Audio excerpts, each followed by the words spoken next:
Estamos viendo en Facebook. Cuando gusten iniciar. Muchas gracias. Bueno, pues muy buenos días a todas las personas que nos acompañan esta mañana para la sexta y ya última sesión de este ciclo de conversaciones investigando sobre laicidad, secularización y religiosidad. El propósito de estos encuentros consiste en entablar el diálogo con investigadoras e investigadores para abordar los retos que implica estudiar estos fenómenos y procesos y sobre todo enfatizando en especial las decisiones conceptuales y metodológicas que le dieron rumbo a los estudios que tenemos el gusto de discutir aquí. Antes de iniciar la sesión de hoy, quiero agradecer muy encarecidamente a quienes hacen posible este evento, al Instituto de Investigaciones Jurídicas por facilitarnos el espacio, al Departamento de Eventos y Difusión por su apoyo y además paciencia en la realización de este ciclo, por supuesto a quienes forman parte del equipo de la Cátedra Extraordinaria Benito Juárez por todo su trabajo, y bueno, también a nombre de la cátedra, agradecer a todas las personas que nos sintonizan, ya sea por Zoom o por Facebook Live, por su interés en este conversatorio. Además, quisiera evidentemente hacer un agradecimiento muy especial a Cecilia Delgado, que nos acompaña hoy para presentar su libro ¿Y qué podemos hacer? Hábitos e intersecciones entre el campo religioso y política frente a la violencia en Morelos. Bienvenida, Cecilia, muchas gracias de nuevo por estar aquí. Es un gusto inmenso, de verdad. Voy a leer la semblanza de Cecilia, ya para dejarle la palabra después. La doctora Cecilia Delgado Molina es investigadora postdoctoral asociada al grupo de investigación ISOR en el proyecto de investigación internacional Science and Religion, Exploring the Spectrum of Global Perspectives. Es doctora en Ciencias Políticas y Sociales, summa cum laude, con orientación en Sociología por la Universidad Nacional Autónoma de México. Ha realizado estancias de investigación con el Grupo Sociedad, Cultura y Religión del CEIL-CONICET de Buenos Aires, Argentina, y en el Center for Interdisciplinary Research on Religion and Society de la Universidad de Bielefeld, Alemania. Es miembro del Sistema Nacional de Investigadores y ha participado en grupos de investigación del Consejo Latinoamericano de Ciencias Sociales, CLACSO, la Red de Investigadores del Fenómeno Religioso en México, RIFREM, y la Universidad de Utah. Además, fungió como miembro del equipo coordinador del Laboratorio de Observación del Fenómeno Religioso en la Sociedad Contemporánea del Instituto de Investigaciones Sociales de la UNAM. Sus líneas de investigación son Sociología de la Religión, Sociología de la Cultura y las Identidades, Religión y Violencias, Religión y Salud Mental.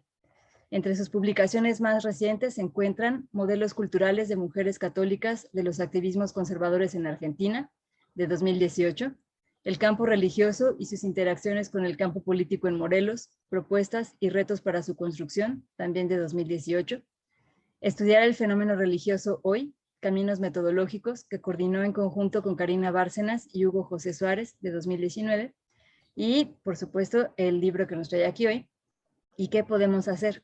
Hábitos e intersecciones entre campo religioso y política frente a la violencia en Morelos, que, dicho sea de paso, además ganó el primer lugar en la premiación a la mejor tesis doctoral en Ciencias Sociales, otorgado por la Red de Investigadores del Fenómeno Religioso en México, RIFREM. Así que, como verán, una trayectoria muy amplia. Cecilia, muchas gracias de verdad por aceptar la invitación y pues por compartir todos tus conocimientos y tu experiencia aquí en este espacio. Ya para dejarte hablar. A ti por la invitación, muchas gracias. No, siempre es un gusto, de verdad.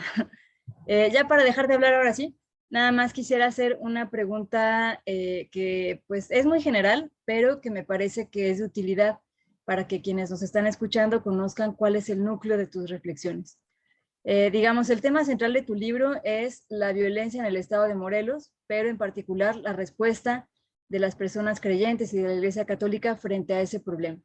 Entonces, la pregunta, como para empezar a dialogar contigo, es ¿cuál es la importancia de ese tema? ¿Cuál es la relevancia de investigarlo? Bueno, arrancaría. Yo creo que esto es importante, hay una parte en el libro que está en el excurso, digamos, que es poner la posicionalidad desde la que estamos escribiendo. O sea, hay una parte en la que los temas son relevantes por muy diversas cosas, pero una de ellas es por nuestra propia posición en el campo en términos generales, ¿no? En la sociología, en las cosas que nos interesan, etc. Entonces, yo soy de Morelos, crecí ahí toda mi vida y la vida de mi familia ha estado ligada de diversas maneras a procesos sociales que han ocurrido en el Estado a lo largo de muchos años.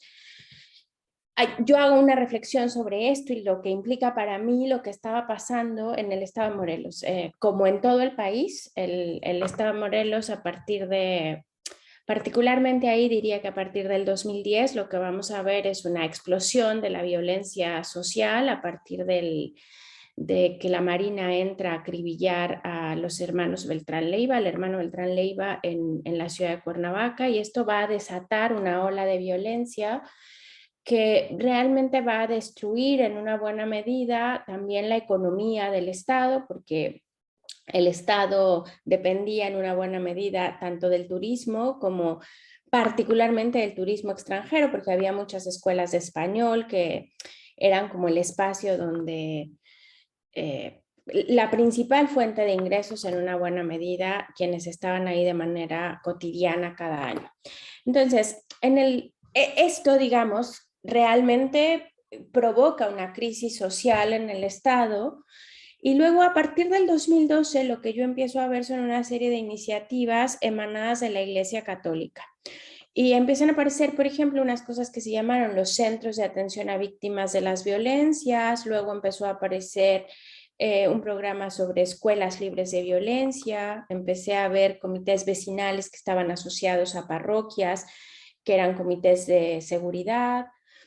Y para mí, debo decir que en un principio el interés en el caso fue pensar en una cosa que hoy te puedo decir que creo que está muy en el imaginario, ¿no? Como en esta sociología más espontánea de pensar que las religiones tienen como una orientación natural a la paz. Entonces, para mí la pregunta era cómo la Iglesia Católica podía contribuir a partir de estas iniciativas que yo estaba viendo, cómo podía contribuir a la pacificación del Estado, a que hubiera, digamos, otros procesos sociales. Estaba muy en boga hablar, todavía, pero digamos en ese momento, muy en boga hablar de la reconstrucción del tejido social, ¿no? Y luego, en este empezar a ver este asunto, llegó al gobierno en el Estado por primera vez después de, digamos, en Morelos entró con la alternancia igual con un gobierno de acción nacional, y después va a llegar al gobierno Graco Ramírez, que era un presidente, un gobernador emanado del Partido de la Revolución Democrática, del PRD entonces. Y hay toda una esperanza de lo que va a pasar con la izquierda que llega al Estado a gobernar con una forma distinta de pensar, también una serie de promesas que estaban ahí. Y en el corazón de la campaña estaba el tema de la situación de violencia que estaba ocurriendo. Y Graco Ramírez invita a su gobierno a un sacerdote católico que había estado participando en los programas de las escuelas libres de violencia y que había participado durante mucho tiempo, había sido coordinador en América Latina de Cáritas América Latina, había estado sirviendo en Haití durante la crisis de post-terremoto, etcétera. Entonces tenía una larga trayectoria de actividad social y de participación en la pastoral social. Y él pide un año sabático separado de sus funciones como sacerdote y se incorpora como secretario del comité que estaba trabajando con lo que había surgido también alrededor del Programa Nacional de Prevención de la Violencia y ahora no me acuerdo exactamente cómo se llamaba, pero es un programa, o sea, porque es de estos nombres largos, pero un programa que lanzó el gobierno de Enrique Peña Nieto y que Morelos tenía identificados los polígonos con mayores índices de violencia y se lanza un programa que va a ser coordinado por este sacerdote como parte del gobierno, ¿no? No como parte de la Iglesia Católica. Entonces, para mí, digamos, lo que estaba pasando ahí, tanto por un lado con las iniciativas de la propia Iglesia Católica al respecto, como con la participación en el enfoque mucho más del ejercicio político y la organización desde el gobierno del Estado con la participación de este sacerdote, me llamaban mucho la atención. Ahí, al revés, digamos, pensando qué pasaba con todos los debates sobre laicidad. O sea, ¿qué significaba que un sacerdote católico estuviera participando, no con un puesto, porque no tenía un sueldo? O sea, la manera en que esto se salvaba era que no tenía un sueldo, era un lugar como honorario, que se justificaba por su propia trayectoria, ¿no? Pero que después, en este mismo proceso, él dejó de ser sacerdote, ¿no? Y después buscó un cargo político. Entonces, para mí, digamos, en estas dos coordenadas es que empecé a acercarme al tema y que estaba ahí el interés de pensar los debates sobre dónde están hoy en el contexto de violencia, porque para mí eso era crucial, en el contexto de violencia que está viviendo, en este caso el Estado de Morelos, pero creo que en general México, y se puede pensar en muchos otros contextos, estos lugares liminales que empiezan a aparecer de cómo se reconfiguran las relaciones entre religión y política, y este papel que parece ser que se le adjudica a las religiones cuando aparecen los temas de violencia y paz. Muchas gracias. Bueno, creo que esta introducción deja bastante clara cuál es la preocupación que está de fondo, pero además he de decir que a partir de ahí me surgen muchísimas preguntas y muchísimos comentarios que hacer sobre tu trabajo, porque en el libro haces como una descripción muy detallada del estado de Morelos y de la situación de violencia y cómo se fue modificando, pero también sobre la manera en la que el propio catolicismo se fue modificando en lo local, que me parece también una cuestión pues muy interesante. Y me gusta mucho esto que nos narras ahora, porque suele suceder que en espacios académicos, pues las personas se ponen a decir que el interés surgió de la corriente teórica de no sé qué y la corriente teórica de no sé cuánto. Y digamos, eso es verdad, pero más allá del interés que pueda haber por el concepto de laicidad o por la manera de entenderlo en México o lo que tú quieras, pues la verdad es que también hay un interés personal, ¿no? Una cuestión que te involucra directamente y que te apela directamente. Y creo que esto que has dicho de posicionarnos para plantear un problema es pues fundamental, ¿no? Entonces, no sé si quisieras profundizar un poco más en esta cuestión de la manera en la que el propio catolicismo se ha ido modificando para de ahí ir hilándolo con otras cuestiones. Para mí, justamente hoy, esta mañana, teníamos aquí en el ISOR un seminario que estaba discutiendo religión y política en Brasil. Y Jeffrey Players, que fue quien presentó hoy, hacía una discusión de pensar qué es lo que pasaba en Brasil para hablar de la teología de la liberación a Bolsonaro.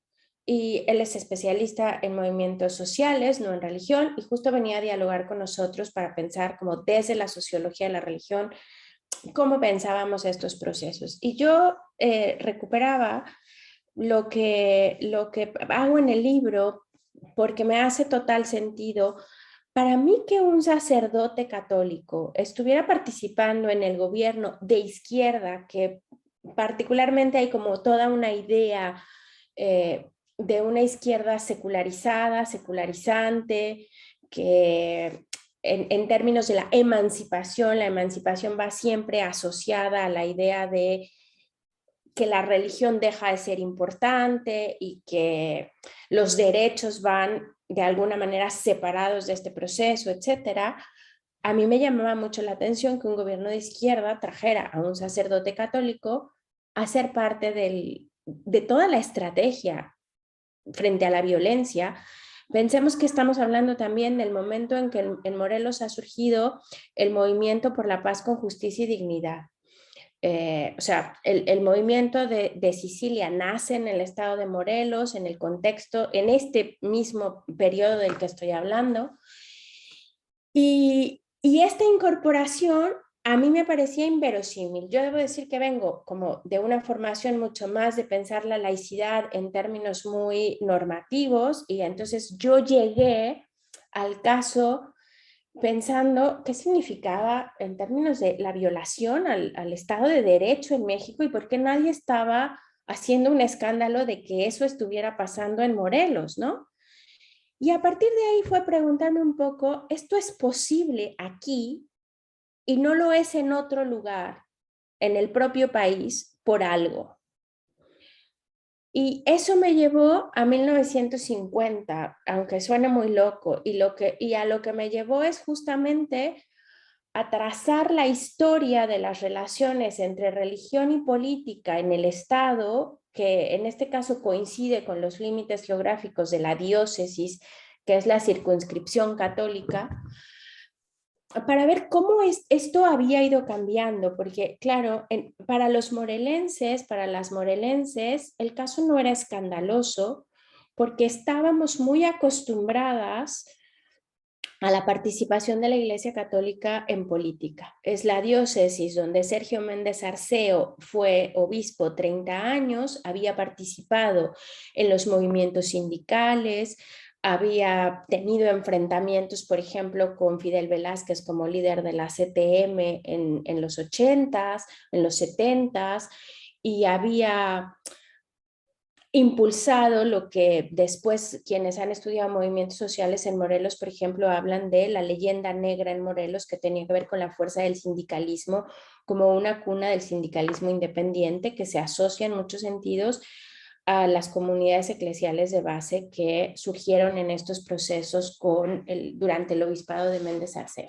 Entonces, esta participación política no parecía extraña en el Estado, a nadie le escandalizaba demasiado, y para mí voltear a ver cómo había sido este proceso me llevó también a entonces construir, digamos, el estado de estas relaciones entre religión y política a lo largo de la historia, y eso me fue llevando a ver los cambios en el propio catolicismo. Es decir, no estábamos hablando del mismo tipo de relaciones, pero tampoco estábamos hablando del mismo catolicismo. Y esto es un debate que yo creo personalmente que en América Latina tenemos bastante puesto de la diversidad, o sea, la idea de que el catolicismo es uno, es la capacidad del catolicismo de ser lo suficientemente flexible para contener en un mismo paraguas nominativo una serie de prácticas y una serie también de creencias que pueden ser bastante diferentes entre sí, que hay unos pequeños puntos de cohesión que tienen que ver con el dogma, pero que después las interpretaciones que de esto se hacen y la forma en que esto se practica, etcétera, contiene muchísima diversidad, que en el mundo protestante pues ha llevado a muchísimos rompimientos. Lo que pasa es que el catolicismo ha tenido la flexibilidad para mantener todas estas cosas adentro. Entonces, de ahí es que fui trabajando un poco en construir estas formas de catolicismo distintas, y esta propuesta, ahí sí que ya hubo procesos de elección teórica. Mi proceso de elección teórica fue posterior, o sea, para mí la elección teórica tuvo que ver con frente al caos que estoy narrando, porque ahora bien siento que estoy narrando todo el caos, o sea, todos estos elementos y que me parecía que no podían estar fuera de la explicación. Es decir, sin la historia no lo podía entender, sin pensar estas estructuras no lo podía entender, pero las personas que estaban yendo a estas manifestaciones, a estas convocatorias, que estaban participando, tenían también sus propias motivaciones. No eran estas ideas, para mí era muy importante descartar estos discursos que tienen que ver con los manda la iglesia, que yo, que venía de estudiar el conservadurismo en Argentina, me he encontrado mucho cuando se habla de los movimientos conservadores, por ejemplo, que se dice, es que los manda la iglesia, como si los seres humanos que están poniendo el cuerpo ahí no tuvieran agencia y no estuvieran decidiendo estar y no tuvieran motivaciones para estar. Entonces, para mí todos estos elementos formaban parte, y mi elección teórica, que no fue la más fácil, digamos, en su momento para mí, porque tuve que ponerme a estudiar mucho porque no era lo que manejaba, fue porque lo que traté de buscar era algo que me permitiera incorporar todo esto.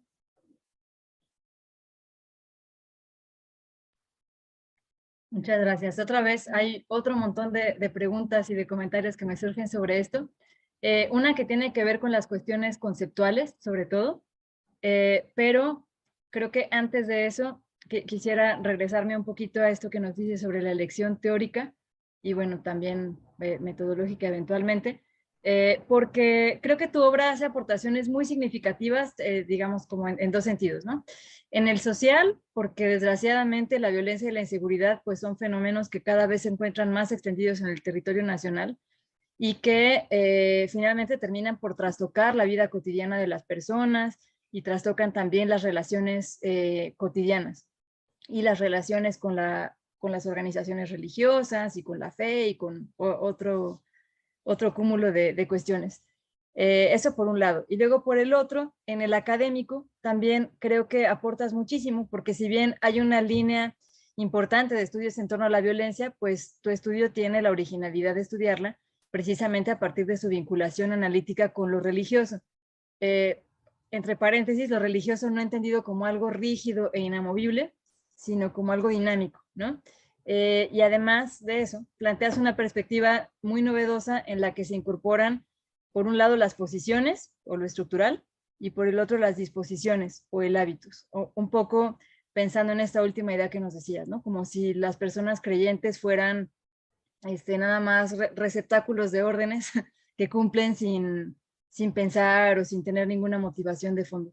Entonces, no sé si podrías profundizar un poquito en esta perspectiva que incorpora posiciones y disposiciones y también platicarnos un poco cómo tomaste esa decisión, porque, pues bueno, como nos decías ahora, ¿no? De pronto hay muchísima información y es difícil pensar cómo ordenarla, cómo interpretarla, cómo analizarla a partir de una perspectiva como esta.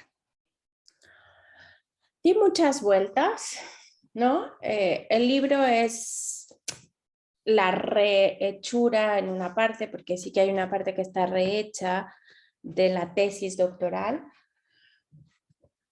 Y la tesis doctoral básicamente la reescribí, o sea, escribí toda una primera parte que estaba muy pensada desde los enfoques de secularización y laicidad, y yo iba como muy ahí pensando, porque también eso tiene que ver con las características de la academia. O sea, las academias tienen, digamos, filias y para un lado y para el otro, ¿no? Y tienen también determinadas ideas sobre cómo se tendrían que tratar y uno pues está tratando de dialogar porque al final el trabajo académico lo que busca hacer es un diálogo, ¿no? Entre lo que otros están planteando y lo que yo puedo plantear respecto a determinados temas. Entonces, tengo que dialogar con esos temas que los otros están planteando.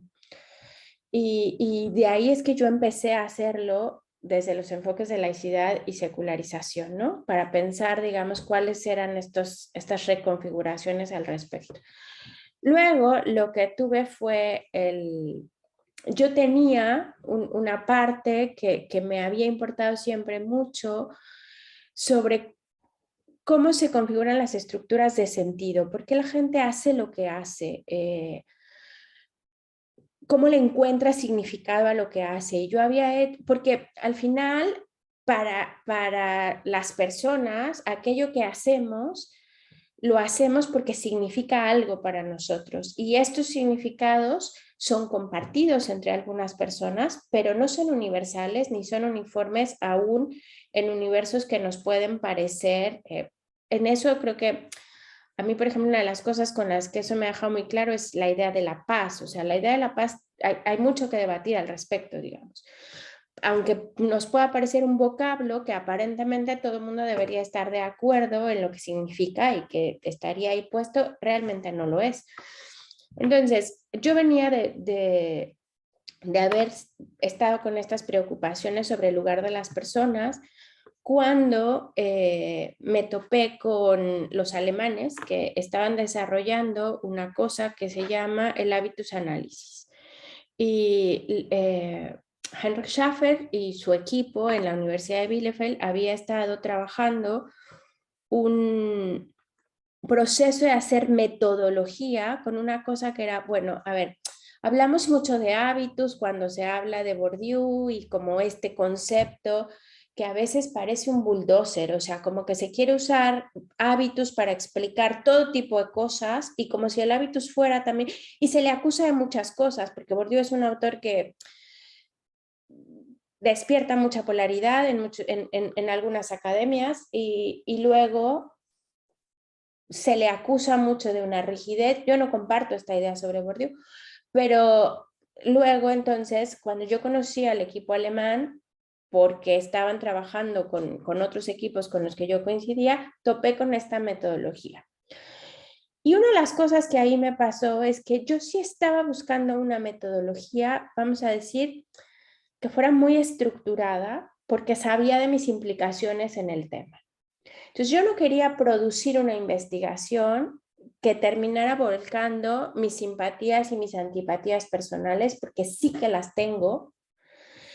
Y entonces, claro, y además tenía un lugar, o sea, yo tengo experiencias de haber estado en campo y de haber sido identificada como la nieta de... Entonces, para mí era muy importante qué posibilidades metodológicas podía tener de aprovechar mi entrada al campo, o sea, que yo sí que quería hacer etnografía porque tenía una entrada muy privilegiada al campo, pero controlar, digamos, en términos metodológicos, qué había ahí. Y esta metodología me ofrecía una alternativa.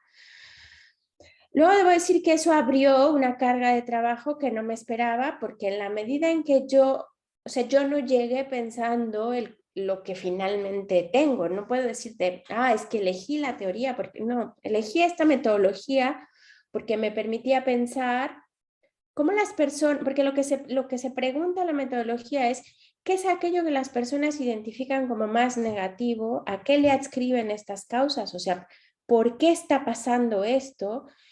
¿Y cómo se actúa respecto a estas cosas que se observan como negativas?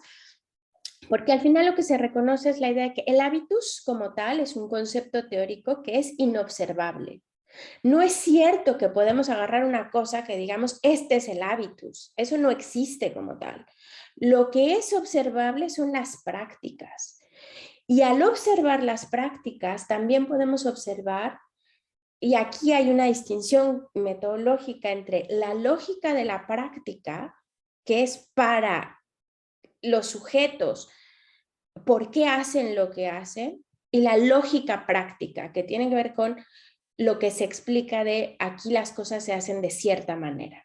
Entonces, esta metodología que es muy al estilo alemán, que les gusta estar como desgranando las cosas muy así, permite trabajar con la observación de las prácticas y con las entrevistas.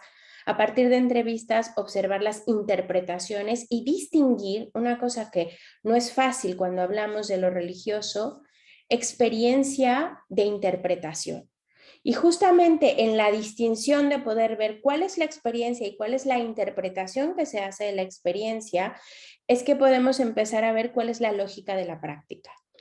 Entonces, yo llegué a esto y cuando me fui a hacer una estancia a Alemania, porque la metodología era bastante ardua para aprenderla sola, y cuando estaba trabajando allá con ellos, para mí hubo una parte de darme cuenta que por supuesto que esta idea del hábitus o esta idea de la lógica práctica no tiene sentido si no es leída en determinadas circunstancias. O sea, la lógica práctica no es lógica práctica en cualquier lado, solo es lógica práctica en el entorno que es capaz de reconocerla como tal y que funciona, o sea, que estos significados por lo que la gente decide, hace, etcétera, solo tienen sentido en ese espacio donde eso puede ser reconocido. Es un poco, si pensamos en el mundo académico, o sea, nosotros tenemos una serie de prácticas, ¿no? Yo recuerdo mucho cuando el propio libro, cuando alguien de la familia te pregunta, ¿y cuánto te van a pagar por el libro? Y uno dice, nada.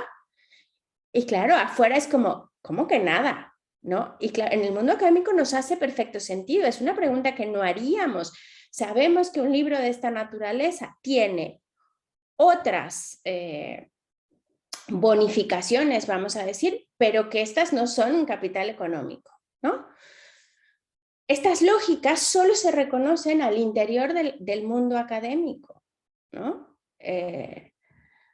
No voy a firmar libros a la feria del libro si no es a la feria del libro académico de la universidad, es decir, no vendo como si fuera una novela.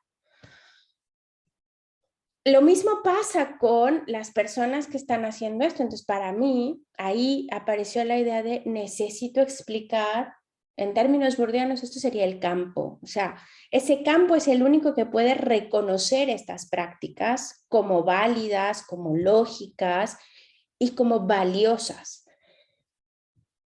Entonces, me fui a construir el campo. No esperaba hacerlo, fue un paso atrás que me tomó mucho tiempo, pero que hoy creo que digamos, para mí esta es una de las aportaciones del texto, que lo hace complejo. Cuando yo estaba terminando la tesis y empiezan los procesos de la decisión de la publicación, la idea de publicar en artículos, para mí se hacía muy difícil, porque para mí lo que le pasa a este trabajo es que no se puede entender en sus partes. Es decir, hablar solo de la construcción del campo o hablar que tendría que ver con estas posiciones, o sea, estas estructuras que ya están dadas ahí. Y hablar, por otro lado, de estas lógicas prácticas, de estas disposiciones que la gente tiene para hacer las cosas de determinada manera, que solo tienen sentido en esa estructura. Entonces, no es posible explicarlo por separado. Entonces, claro, en el texto están explicados como capítulos por separado, porque hay que mostrar toda la lógica, y luego al final lo que hago cuando trato de analizar una de las prácticas que veo, que son las caminatas por la paz, es ver cómo eso opera en lo cotidiano, ¿no? Cómo podemos ver estructuras y disposiciones en el mismo lugar cuando observamos las prácticas. Y la verdad es que no sé si me enredé, porque una de las cosas que tiene muy mal Bourdieu es la verdad, es que a veces caes en una jerga que luego no sé si logro explicar lo que quería explicar, pero si no ya me lo dirás. No, para nada. Yo creo que sí te explicas bastante bien y además se agradece mucho que haya un capítulo específicamente destinado para eso, porque justo así podemos saber cómo estás viendo o cómo estás leyendo las cosas, ¿no? Esto que dices sobre el sentido que adquieren ciertas prácticas en un contexto en específico, o sea, me parece que es la manera como perfecta de resumirlo y de ejemplificarlo. Además, este ejemplo que das con la academia, además de que me sentí profundamente representada por ese comentario, he de decir, nos ayuda también a entender esta otra estructura o este otro campo del que estás hablando, ¿no? Y además, no solo se agradece que haya todo un apartado sobre eso para seguirte el hilo en la lógica con la que fuiste construyendo el trabajo, que a veces, desgraciadamente, no está en los libros, sino que además, efectivamente, ayudas como a ir desilvanando cómo se puede aterrizar un poco las aportaciones de Bourdieu, ¿no? Que tú bien lo dices. Por lo general se habla de campos o se habla de hábitos sin decir muy bien qué significa eso, o cómo estamos tratando de hacerlo observable, o cómo se vincula con el análisis que estamos haciendo sobre eso. Así es que se agradece muchísimo que hagas eso. Ahora, volviendo un poco a esta cuestión que decíamos hace un momento de los conceptos. Tú dices en el libro y decías también hace un momento que deseas alejarte de las nociones normativas de secularización y de laicidad, y honestamente considero que tu estudio aporta mucho también a esas discusiones, porque lo que haces es problematizarlas y dar cuenta también de su complejidad, ¿no? Y una complejidad que no es solamente lingüística al estilo de Bourdieu, sino que muestras la complejidad de esas prácticas y de esa estructura y del dinamismo que tiene la secularización y la laicidad. Entonces, por ejemplo, en el caso de la secularidad, es claro que lo religioso no ha desaparecido, no se ha confinado al espacio privado, que es una cuestión que ya hemos discutido aquí muchísimo. Y quisiera saber si puedes también hablarnos un poco al respecto para este caso en particular, si quieres a través de ejemplos concretos, como las caminatas por la paz o como tú quieras. Mira, a ver, que yo me quería alejar de laicidad y secularización no era un alejamiento ideológico ni en términos como de no quiero hablar de laicidad y secularización. Yo debo decir que yo de formación inicial soy de relaciones internacionales. Yo llegué a estudiar religión pensando en los temas de laicidad y de las relaciones entre el Estado y la iglesia o las iglesias y el papel de esto en los procesos estatales, ¿no? O sea, en el sentido más estricto de lo que esto quiere decir. Para mí alejarme de esto es que lo que me pasó cuando me empecé a enfrentar a lo que yo trato, porque yo no sé si lo logro, pero esto que con lo que yo he empezado de decir, esta es mi posición y para mí era importante hacerlo a lo largo del trabajo en términos de poder hacer lo más transparente posible el trabajo que está hecho ahí. Yo debo decir que eso se lo agradezco al equipo que me acompañó, o sea, los profesores y profesoras que me acompañaron en la formación a lo largo de los años, fueron muy buenos metodólogos, muy buenas metodólogas que me obligaron a mostrar que lo importante de una investigación es que podamos decir, así lo he hecho yo, no es que yo tenga la verdad de nada, es solo, esta es una forma en la que lo he hecho, esta es la propuesta, para que otros puedan venir a ver que no estoy sacando de un sombrero una conclusión, sino que hay una forma en que he tratado de llegar a esta conclusión y ya está. Dicho esto, porque lo que me pasaba con laicidad es que el análisis me resultaba muy normativo en términos de decir, bueno, pues sí, claro, aquí hay un problema con la laicidad, se está violando la laicidad del Estado mexicano, pero había otra parte de mí que decía, pero es que a esta gente le importa un bledo la laicidad. El presidente municipal va a buscar al sacerdote local para pedirle que haga una procesión por la lluvia. Ya hemos discutido esto alguna vez, esto en la cátedra, o sea, también es que la laicidad tiene un carácter muy centralista, que a nivel federal funciona de cierta manera, pero que luego en los niveles como municipales y luego todavía en las comunidades, en un nivel más pequeño todavía que los municipios, estas lógicas realmente no tienen operatividad. Entonces, para mí lo que estaba ocurriendo es que estaba forzando explicar una cosa para que mi realidad encajara en una serie de principios teóricos que estaban ahí y que realmente no me ayudaban a explicar, ni siquiera a explicar, porque yo no estaba en esa etapa, no me ayudaban a comprender lo que yo estaba observando. O sea, primero necesitaba encontrar maneras de yo misma comprender qué eran todas estas cosas que estaba observando. Entonces, me queda claro que en términos de secularización, o sea, yo creo que aquí hay todo un tema de pensar que, y ahora tengo una perspectiva un poco distinta estando acá, porque me queda claro que en el análisis muy europeo, la secularización es este bulldozer con el que se piensa la modernidad, que tiene una lógica local que es distinta. Y entonces que estemos hablando siempre de las excepciones, de las maneras en que esto funciona distinto, etcétera, pues Fortunato Malimachi dice, pues es que entonces la excepción termina siendo la norma, ¿no? Y entonces no nos da como mucha idea de hacia dónde podemos pensar. Para mí la distinción de pensar o dejar la laicidad y dejar de pensar lo estatal tuvo que ver con moverme a pensar lo público. Y ahí sí que creo que secularización nos sirve muy bien para discutir cuál es este papel de la religión en lo público y cómo realmente nunca ha desaparecido. En general en América Latina, yo diría, o sea, la religión tiene un papel en lo público.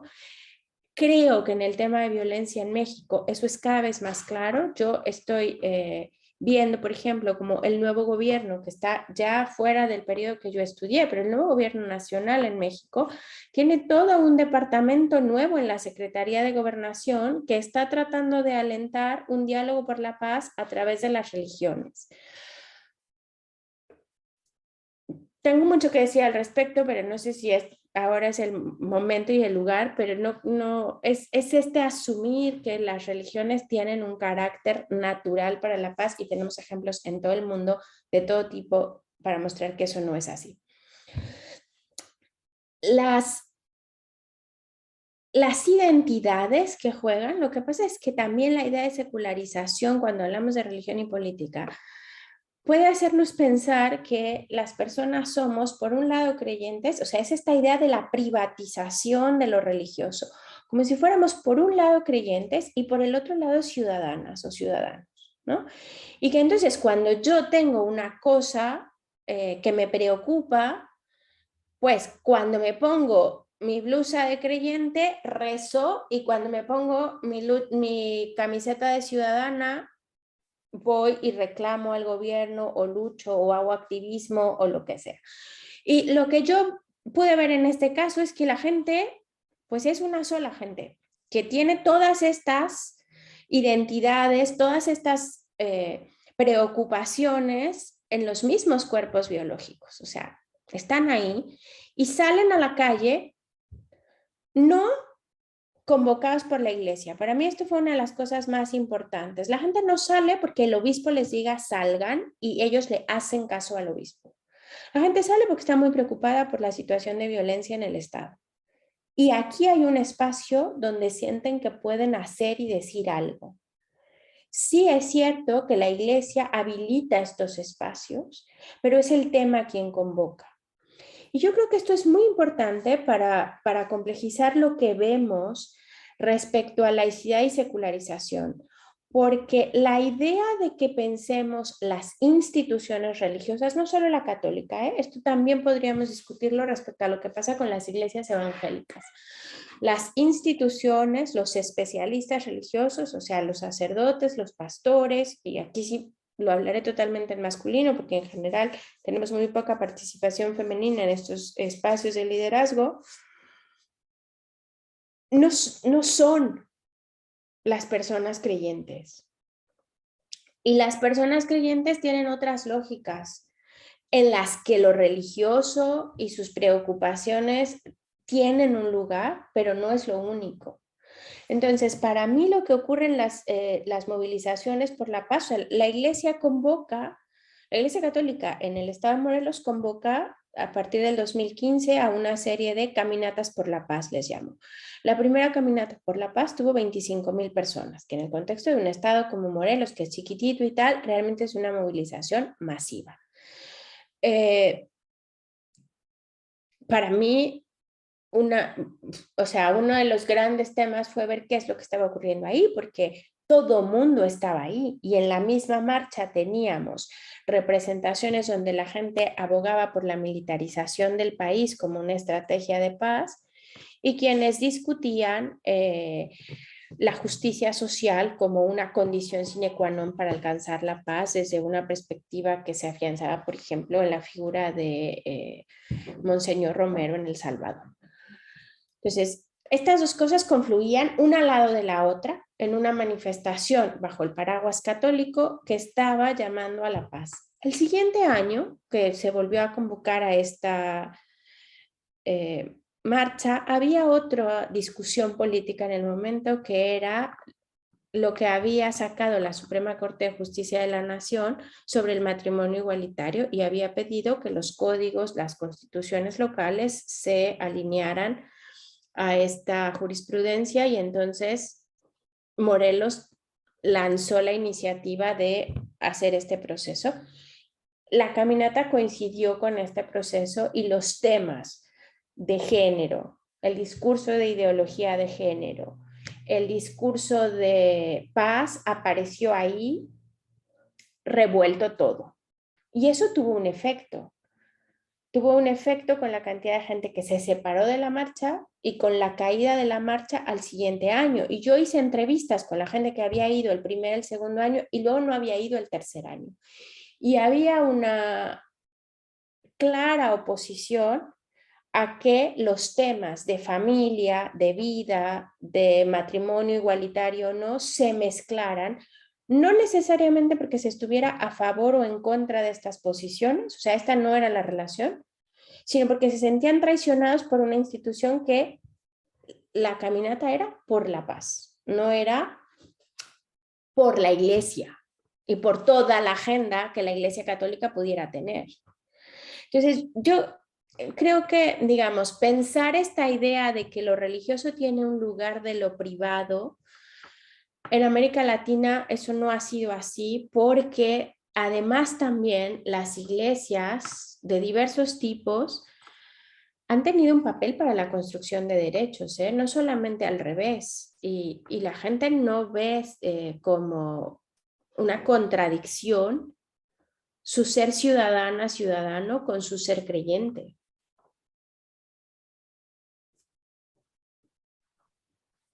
Totalmente de acuerdo. Me parece muy interesante todo lo que has dicho, pero sobre todo sobre esto último, quisiera decir que me parece que en América Latina en lo general y en México en lo particular, suele tenerse la idea de que todo lo religioso es igual y entonces es sinónimo de conservadurismo, de adoctrinamiento, de personas que no necesariamente razonan lo que se les dice, sino que simplemente hacen lo que les dice el cura o el obispo o el arzobispo o lo que sea, sin que haya ahí como un proceso de socialización o de resignificación o de lo que sea. Eso que has dicho me parece muy, muy importante. Y lo otro que quisiera destacar es que precisamente cuando se habla de secularización y de laicidad, por lo general, estos conceptos o estos procesos o los procesos que conducen a la secularidad y a la laicidad se piensan siempre en el nivel macro, ¿no? Entonces, justo como una perspectiva desde las relaciones internacionales, que también es mi formación primaria, cabe destacar, ¿no? Se piensa todo como si el Estado o los países fueran una entidad homogénea, unitaria, a los que además a veces se les atribuye una agencia, ¿no? Así como, es que México es laico. Pues espérame, o sea, no es que sea una persona que pueda decidir ser laica de un día para el otro. Y además, con la complejidad o dificultad adicional de que precisamente tampoco las personas pueden, esto que decías, ¿no? Ponerse la blusa de creyente y luego quitársela para ponérsela de ciudadanía como si fuera tan fácil dividir nuestra personalidad, ¿no? Entonces, todo eso es para decir que probablemente los procesos de secularización y de laicización sí pueden apreciarse en el nivel macrosocial, ¿no? Creo que sería ya complicado decir que, por ejemplo, el caso de México sea una sociedad en la que la religión católica concretamente es el eje que articula el resto de las actividades. En el nivel macro, tal vez no. Pero cuando trasladamos eso al nivel meso o al nivel micro, parece que eso cambia completamente, ¿no? Entonces, creo que esta es una aportación muy interesante que haces para entender estos procesos y estos fenómenos. Ahora, otra cosa que me ha llamado mucho la atención de lo que has dicho ahora es que el régimen de laicidad en México, con este componente normativo que tiene, es bastante rígido en México, ¿no? O sea, la separación entre el Estado y la Iglesia, primero en singular y ahora las iglesias en plural en México, es muy rígida en lo que tiene que ver con la normatividad, sin que eso signifique que se respeta pues del todo, ¿no?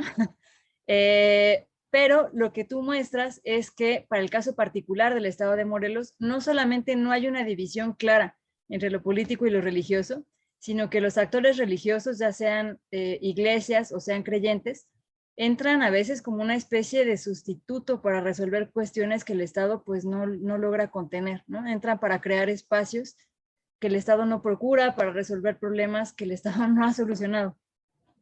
Y creo que más allá del caso empírico, esto también es una aportación fundamental para esta discusión. No sé qué pienses al respecto. Yo lamento decir esto en la cátedra de laicidad, pero tengo la idea de que esta idea de que México es muy laico es una idea que está en el imaginario de ciertas clases políticas y académicas. No estoy segura de poder afirmar que la sociedad funciona con esta separación, o sea, porque cuando esta separación es muy artificiosa, es decir, la ley nos prohíbe que los sacerdotes participen en política. Claro, pero si en el nivel micro eso está pasando de muchas otras maneras que no necesariamente tienen que ver con que salga a hacer campaña política estrictamente, ¿no? Tendríamos que discutir qué son estos regímenes de separación, que me parece que tuvieron una lógica muy clara en el siglo XIX, que tuvieron una lógica muy clara probablemente en la primera mitad del siglo XX, pero que hoy en día hay que repensar cómo se articulan las relaciones entre las iglesias y el Estado, porque la idea de que podemos borrar a las iglesias de la participación de lo público, pues lo que los hechos nos están demostrando es que no es así. O sea, las identidades aparecen ahí y además estamos en tiempos en que las identidades simbólicas movilizan verdaderamente. Es lo que yo puedo ver cuando estudié este caso, es justamente esta movilización que puede haber a partir de estos espacios, pero son posibles porque nunca han dejado de ser. O sea, no es que la relación iglesias-estado eran totalmente separada y de repente ahora con la violencia la iglesia salió a las calles. La iglesia en Morelos nunca ha estado fuera de las calles, y como la iglesia nunca ha estado fuera de las calles, pues ahora está de esta otra manera. Ha estado, y también esto hay que decirlo, tenemos como mucho este debate de, yo creo que tenemos que mover el foco a que el debate no es la participación de las iglesias en lo público, sino como el tema de los derechos, y en ese sentido creo que el tema de género está en el corazón de la construcción de la democracia, y eso es otra cosa. Es decir, las iglesias pueden tener su opinión y participan en el espacio público, pero lo que ocurre es que de repente tenemos como, claro, nadie criticaba en el estado de Morelos la participación de Méndez Arceo en el sindicalismo. Es visto como un cuasi héroe, y en realidad si uno lee lo que se dice de Sergio Méndez Arceo es que los relatos son muy agiográficos, o sea, es lo máximo, y se comprometió con la comunidad, con la sociedad, estuvo, hizo tal. Claro, cuando hablamos de una iglesia que es conservadora, que está en contra de los derechos, que tal, entonces hablamos de decir las iglesias no deberían participar en lo público. Y este doble rasero, lo que tendríamos que poder ver es que está más allá, o la discusión no es las iglesias, porque son las mismas iglesias que pueden estar de un lado u otro. La discusión es cómo garantizamos en sociedades democráticas el acceso a los derechos, y efectivamente la idea de ciertos proyectos morales está hoy en el corazón del debate democrático sobre la construcción de estos derechos. Pero no es que las iglesias sean intrínsecamente a favor o en contra de tal cosa, ni que antes hayan estado ya o no hayan estado y que ahora estén volviendo. Creo que sí, esta laicidad tuvo, o este régimen tuvo una lógica durante el monopolio católico, que era un monopolio en su momento no solamente cultural, era también económico. O sea, es decir, si uno revisa la historia de la relación del momento en que Juárez hace esta separación, tiene muchas otras lógicas, ¿no? Pero pensar que esto mismo nos puede funcionar en pleno siglo XXI en una sociedad mucho más diversa, creo que tiene, digamos, tendríamos que estar discutiendo eso respecto a laicidad y secularización, también en el nivel macro, no solamente en el nivel meso y micro, como decías, ¿no? Sí, gracias. Pues yo he de decir que no tienes que lamentar decirlo en la Cátedra Extraordinaria Benito Juárez. Yo estoy absolutamente de acuerdo contigo en eso, ¿no? O sea, el régimen de laicidad en México funcionó para el fin que tenía el Estado en esa época, que era básicamente consolidar su supremacía por encima de la otra institución que le disputaba ahí los espacios. Pero eso no significa que la sociedad no haya cambiado, ni que no hayan cambiado las organizaciones religiosas, ni que no haya otras necesidades y otros procesos más complejos en la actualidad, ¿no? Entonces, precisamente lo que procuramos hacer en la cátedra es hablar de la laicidad, no solamente desde una perspectiva normativa, sino también un poco, pues, comparándola con las prácticas sociales y con lo que ocurre, y políticas, y con lo que ocurre verdaderamente, ¿no? Y hemos tenido oportunidad de discutir varias veces ya en este espacio justo esto que estás diciendo, que el régimen de laicidad decimonónico, pues, no es verdaderamente funcional ya en esta época y que habría que replantearlo, ¿no? Pero bueno, más allá de eso, también quisiera retomar un tercer concepto que ha estado aquí como de fondo en la plática, que es el de religión. Porque en tu libro hablas también sobre la necesidad de superar las definiciones que son, pues, esencialistas, que apuntan a una noción rígida, inamovible, etcétera. Y digamos que la apuesta, si es que te entendí bien, es pensarla más bien a partir del dinamismo que adquiere en función de las prácticas, las interacciones, las relaciones, todo lo que se teje en la vida diaria. Y la descripción que hace sobre el catolicismo en el estado de Morelos creo que puede leerse precisamente de esa forma. Entonces, ¿podrías platicarnos un poco más sobre qué entiendes tú por religión o qué habría que tomar en cuenta sobre lo religioso para entender todas estas dinámicas? Mira, yo en términos de definir religión, digamos, ¿no? Me quedo más con la escuela más weberiana que no lo hace. O sea, la idea de, claro, hay un debate, digamos, largo en la sociología de la religión entre pensar, bueno, ¿por qué vamos? Por las definiciones sustancialistas que nos permitan decir lo que la religión es. Y aquí hay muchas cosas que entonces se tocan con la teología. O sea, cuando uno, por ejemplo, yo he estado en muchos espacios como en donde confluyen en otras academias, gente. En México no tenemos, por ejemplo, la tradición de Religious Studies, ¿no? Pero en otros países donde sociología de la religión no es propiamente una disciplina, la gente que estudia religión está agrupada en torno a departamentos institucionales que son Religious Studies. Y en estos departamentos de estudios religiosos confluyen antropólogos de la religión, sociólogos de la religión, con teólogas, teólogos que están también pensando desde estas otras perspectivas. Ahí, digamos, tiene sentido los debates sobre las definiciones muy sustantivistas, o sea, ¿qué es la religión? Y entonces hay que pensar en estas propiedades que tendría una entidad sagrada, y esta entidad sagrada es per se, ¿no? O sea, no necesita de otros para hacer. Luego, tenemos también estos otros debates que estarían más bien en términos de las definiciones funcionalistas, de pensar, bueno, la religión no es o no es importante para nosotros, porque no somos teólogas ni teólogos, lo que es, sino para qué sirve, qué es lo que hace la religión, ¿no?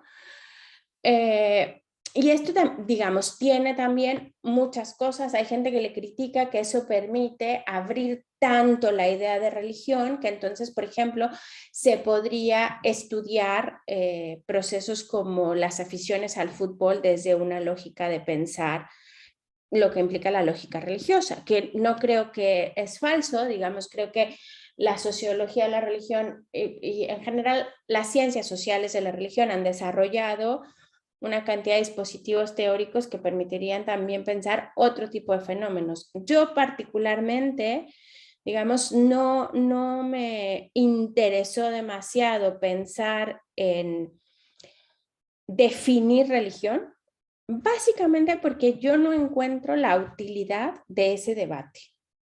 O sea, ¿de qué me sirve decir, bueno, para mí religión es esto? Para mí, más bien, tuvo que ver con cómo trabajo la definición del objeto de estudio.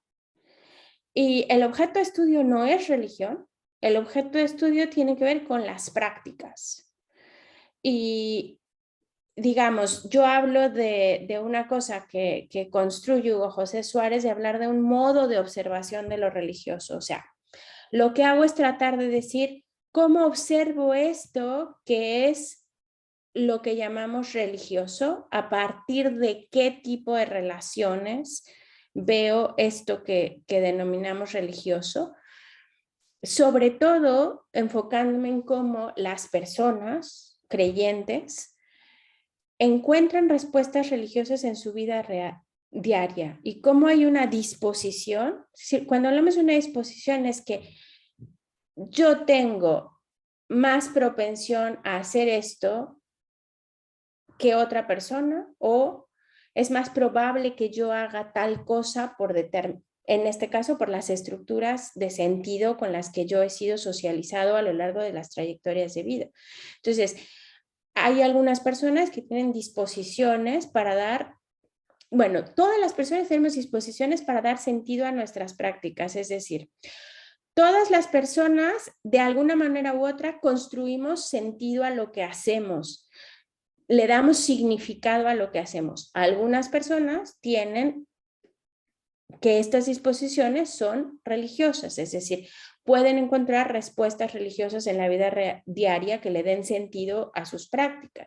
Entonces, para mí esto era lo importante, era poder ver, hablo por eso de que lo que hago es un enfoque praxeológico. Lo que me importa es ver en la praxis de las personas estas disposiciones religiosas. Entonces yo hablo, digamos, que lo que trato de hacer en términos del abordaje teórico-metodológico del trabajo es un abordaje que es disposicional, porque me importa ver estas disposiciones, que es relacional, porque estas disposiciones nunca están aisladas y se activan en relación a otras cosas, otras personas, otras posiciones, y que se observan en la praxis. Entonces, por eso, y digamos, sí, de alguna manera, coloquialmente te diría, me lavo las manos de definir religión porque no le veo el objetivo a definir religión, me importa observar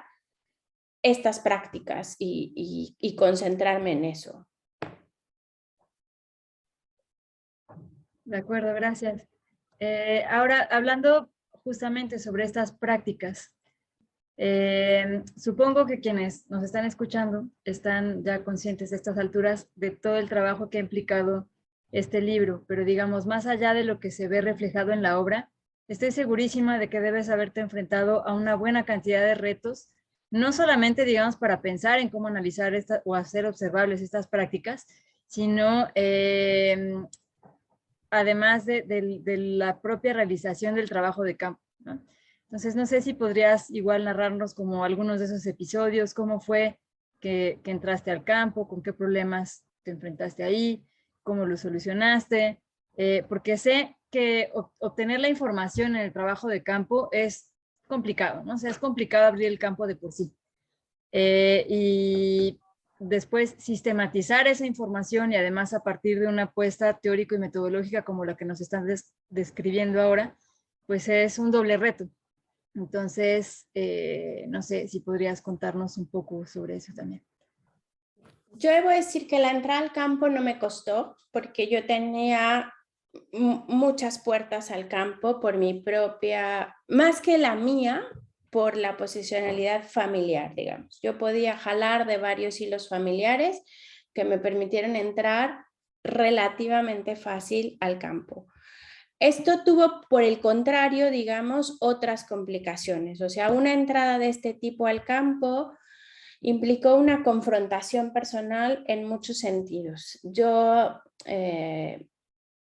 vengo mis abuelos fueron como fieles seguidores en su época de Sergio Méndez Arceo, fueron fundadores de las comunidades eclesiales de base en el estado de Morelos, y yo crecí en una casa donde Sergio Méndez Arceo era como Dios Padre, ¿no? O sea, todo mundo quería a Sergio Méndez Arceo. Yo recuerdo cuando escribí la primera versión de lo que después se convirtió en este capítulo sobre la construcción del campo. Al principio era en realidad un capítulo más bien histórico, donde yo estaba tratando de mostrarle al lector quiénes eran estos personajes históricos que estaban ahí y que de alguna manera pues era importante que supieran quiénes eran para entender el contexto. Y realmente yo no voy a olvidar el comentario de uno de mis miembros del comité que me escribió en las hojas que yo le entregué: cálmate. Y claro, era un cálmate en el sentido más estricto es que yo estaba hablando desde este lugar muy de la versión de mis abuelos, ¿sabes? O sea, yo había reproducido esta versión, punto. Y entonces poder tomar la distancia fue muy dura, me confrontó mucho, me confrontó en un nivel personal. Para mí se sintió como una alta traición a mis abuelos. Poder tener una mirada crítica sobre la propia teología de la liberación, dejar de verla como la panacea de las cosas, la mejor versión de lo que podría haber ocurrido, y poder ver sus implicaciones políticas en el contexto de Morelos, sus implicaciones sociales, que no necesariamente todas fueron positivas, etcétera, y poder escribir sobre ellas implicó, digamos, un proceso personal. Luego también sí que tuvo momentos en que esta entrada al campo, que parecía fácil, implicaba compromisos que me eran difíciles de cómo se mueve uno. Yo no estaba interesada en participar del campo, es decir, yo no quería involucrarme en las iniciativas, yo no militaba en ninguno de estos movimientos, ni tenía una pertenencia religiosa que me identificara con el proceso. Sin embargo, cuando yo, por ejemplo, una vez fui y quería ir a conocer una de las iniciativas que estaba pasando en uno de los centros de atención a víctimas de las violencias, y el sacerdote que atendía esta parroquia y este centro había sido un sacerdote con el que mis abuelos habían compartido en algún momento hacía muchos años, y era alguien que era relativamente cercano a la familia. Entonces, claro que yo llegué ahí con esta carta, o sea, soy fulana de tal, me conocía y me abrió el espacio. Pero luego me presentó, el día que llegamos a la reunión, el obispo llegó y le empezaron a presentar a todas las personas que estaban ahí, la gente que estaba participando en la dimensión pastoral, en la dimensión psicológica, tal. Entonces él me ha presentado a mí como una niña que él había bautizado, que venía de la familia no sé qué, y que era una investigadora de la UNAM que estaba ahí para sistematizar la experiencia de los centros de atención a víctimas. Para mí fue un momento, es decir, yo quería dejar claro que yo no iba a hacer eso, porque yo no iba a hacer eso, no estaba ahí para eso, no estaba dispuesta a hacerlo, no era mi papel. Claro, pensé, si lo digo ahora, me van a correr de aquí, pero si no lo digo, me voy a ver inmiscuida en algo en la que no me puedo inmiscuir. O sea, yo tengo que mantener esta distancia con el proceso. Entonces, cuando hablé, tuve que decir, bueno, no, en realidad sí que estoy interesada, pero no es que yo vaya a sistematizarlo, yo estoy trabajando desde la universidad en mi tesis, tal. Bueno, traté de ser lo más amable posible, pero como estas historias tuve más de una, ¿no? Otra cosa que fue un reto tuvo que ver con lo digital. O sea, hoy ya hemos pasado una pandemia, pero yo estaba empezando a ver esto en el 2015.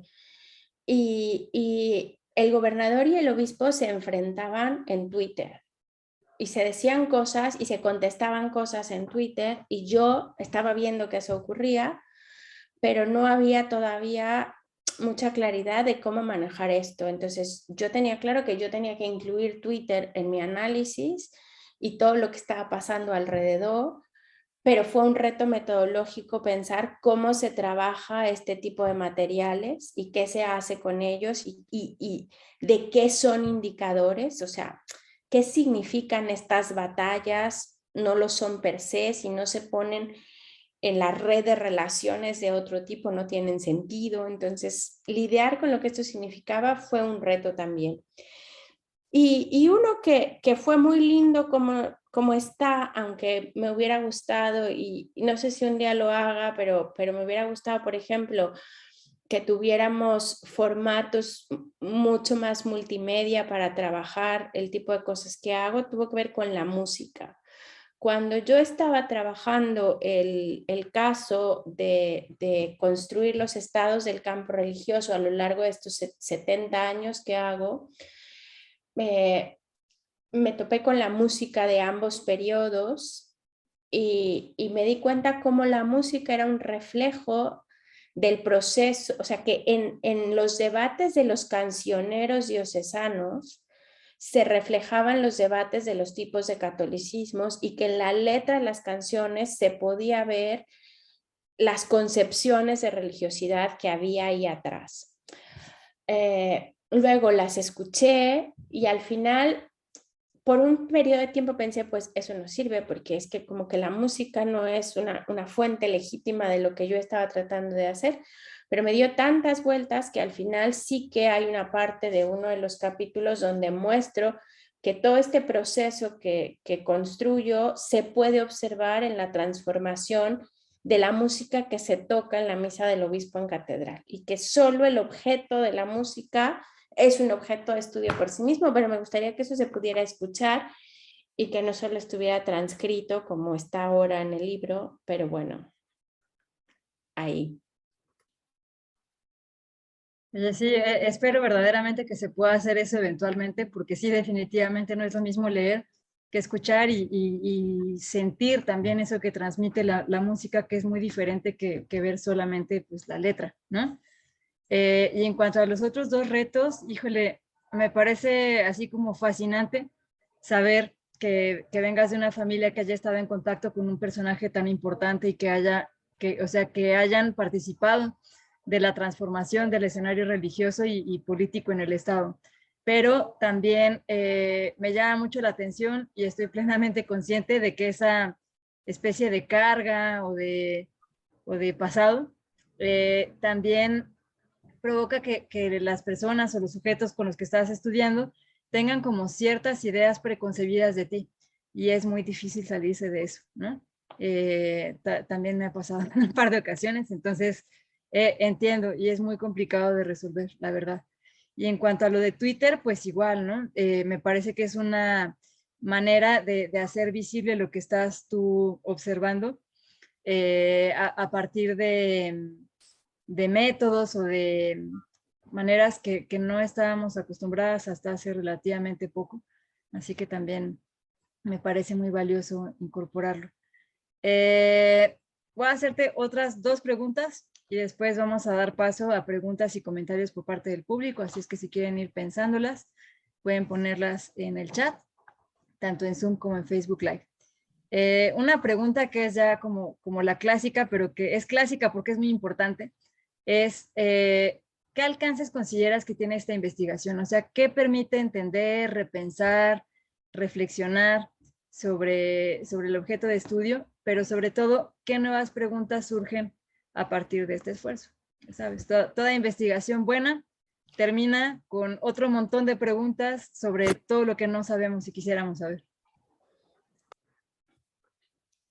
Mira, para mí, una de las cosas que aporta, aunque no creo que es fácil de abordar porque, digamos, no siempre uno tiene los años y el financiamiento que se puede tener cuando abordas un proyecto doctoral.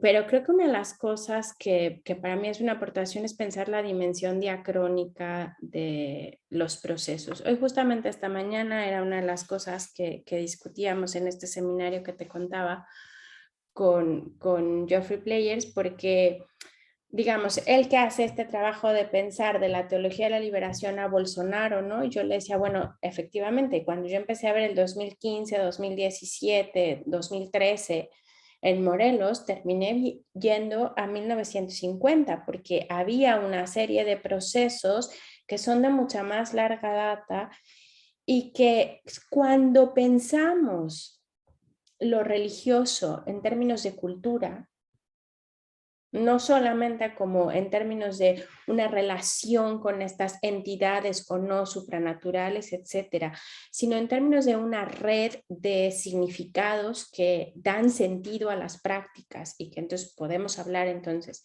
de cultura. estos procesos son de larga data, no son transformaciones que sean inmediatas y muchas veces lo que nos ocurre es que lo que tratamos de observar son tomas fotográficas, o sea, toda investigación es al final la toma de una fotografía en un momento determinado. Y entonces poder incorporar la dimensión diacrónica para entender esta fotografía no necesariamente es fácil, que no es solamente pensar la historia, como una referencia al pasado de decir, pues este que mencionaron aquí era fulano de tal, que lo que yo traté de hacer es mostrar, cuando hablamos de una dimensión diacrónica, es hablar de construir el proceso de las prácticas desde el pasado, ¿no? Y ver los procesos sociales como esta acumulación histórica. Entonces, creo que eso para mí es una de las cosas que va ahí, digamos, en las aportaciones de este trabajo. Y yo te diría que para mí la pregunta central que me abrió y que me puso en una discusión que creo que está ahí, no solo en términos académicos, sino también en términos sociales, tiene que ver con la idea de la paz. La idea de la paz como un significante uniforme, hoy te diría, es falsa. Es decir, la paz se utiliza como un vocablo convocante para políticas públicas, para procesos de inclusión y exclusión de determinados grupos o no, para asignación de presupuestos, para iniciativas sociales, como si todo mundo estuviera de acuerdo en lo que paz quiere decir.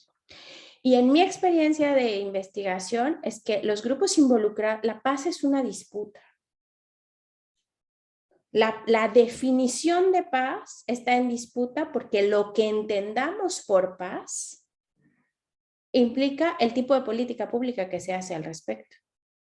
O sea, justamente esto que yo decía al principio, yo veía aquí confluyendo alrededor a alguien que decía, la paz implica justicia social y esta justicia social implica acceso a recursos básicos de niveles de vida inmediatos sobre salud, educación, etcétera, y quien dice la paz tiene que ver con la militarización y quien después también aquí trajo, en estas mismas manifestaciones aparecieron discursos que tienen que ver con cómo la paz tiene que ver con la protección a la familia tradicional, heteronormativa,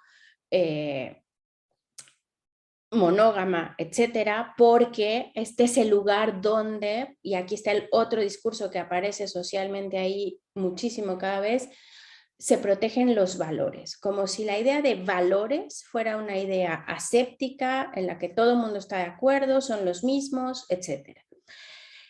Creo que, digamos, discutir en un contexto como el de nuestro país, con los problemas de violencia que estamos teniendo, que la paz implica muchas otras cosas y se está convirtiendo en un espacio de disputa la construcción de su significado. Creo que tenemos que investigarlo y creo que tenemos que abordarlo socialmente como una discusión porque la política pública no es neutra, y la paz no es paz. O sea, ¿qué estamos entendiendo con este convocante, no? Y también con porque también esto implica cuál es el papel de estos otros. A mí, yo te decía hace rato, me llama la atención estas iniciativas de pensar que las iglesias diversas participan en la construcción de paz. Vuelve a aparecer un discurso que se ha hecho mucho, pero que su traducción en políticas concretas tiene implicaciones de diversos tipos. Y creo que ahí, digamos, para mí es... Y la otra, te diría que también abre una discusión de esto que decíamos antes sobre los procesos de laicidad. O sea, creo que encontrar nuevas herramientas para abordar estos espacios, como dice René de la Torre, estos espacios in between, ¿no? Que estos espacios entre medio de religión y política que están ahí, cuyas prácticas están en la cotidianidad, cómo podemos observarlas sin querer verlas como espacios, porque efectivamente, yo una de las cosas que digo es que efectivamente religión y política tienen interacciones cotidianas porque están en lo público. Pero el asunto es cuando estas interacciones se convierten en intersecciones, no es lo mismo. Y también cuando se convierten en convergencias, donde hay determinados grupos de ambos campos, de religión y de política, cuyos intereses convergen y aparecen entonces otro tipo de sinergias. Es decir, las religiones, las iglesias tienen un lugar en lo público, pero yo trabajé distinguir, digamos, las interacciones de las convergencias y las... Ahora ya olvidé cuál era la otra palabra, pero fue una parte muy linda que trabajé, ¿no? De pensar las intersecciones y las convergencias como una cosa particular de estas relaciones. Creo que ahí, digamos, tendríamos un área para pensar las relaciones de laicidad. Muchas gracias. Pues de nuevo, completamente de acuerdo contigo. Creo que es muy importante todo lo que has dicho. Empezando por problematizar qué entendemos por paz, qué entendemos por bienestar, qué entendemos por respeto, por libertad y tantas otras palabras que a veces pueden parecer polisémicas, ¿no? Como que todos pensamos que estamos de acuerdo en lo que eso significa, pero ya a la hora de explorarlo no necesariamente es así. Y esta última idea de la distinción entre interacciones, intersecciones y convergencias también me parece muy relevante para una futura agenda de investigación. Quería hacerte una última pregunta que creo que le va a interesar a todo el mundo, que es ¿dónde se puede conseguir tu libro? Como todo lo que hace la UNAM está en acceso abierto. El libro fue publicado por el CRIM, que es el Centro Regional de Investigaciones Multidisciplinarias de la UNAM. Y entonces ahora trataré de poner el link, pero está en la página del CRIM, en publicaciones, en acceso abierto en PDF, en libro electrónico, en EPUB. Y luego también está físicamente en las librerías de la UNAM con el CRIM. Muchas gracias. Y es que ya saben, anótenle para que no dejen de leer esta obra. Y bueno, ahora vamos a dar paso a preguntas y comentarios por parte del público, así que si se animan, escríbanos. Por lo pronto tenemos un par de comentarios, uno del doctor Ricardo Correa, que envía saludos desde Ecuador, uno de Guillermo Ruiz, que nos dice, la laicidad la garantiza el Estado mexicano, no la sociedad mexicana. Debe evitar que sea violada esa norma por los ciudadanos. No puede desaparecer la laicidad porque ya no todos los mexicanos somos católicos. De hecho, hay varias derivaciones del cristianismo, judaísmo, islam y budismo, entre otras. Hace falta un mayor acercamiento entre las diferentes religiones, no con el fin de cambiarse unas a otras, sino con el afán de generar un mayor entendimiento entre ellas y acabar con la deformación sobre el conocimiento de las otras religiones, tal y como se hacía en la campaña por la tolerancia religiosa y que no ha podido generar CONAPRED en sus reuniones. No puede seguir la situación tan grave en cuanto a violencia contra las mujeres, niños, adolescentes, intrafamiliar, drogadicción, alcoholismo, prostitución. ¿No lo creen? No sé, Ceci, si quisieras agregar algo sobre este comentario. Bueno, en realidad lo que diría es esto que yo he dicho sobre esta idea de que la laicidad la garantiza el Estado mexicano, ¿no? Yo creo que tenemos que debatir, digamos, la idea de la laicidad como una norma, porque en términos normativos hoy ha mostrado cada vez más sus limitaciones.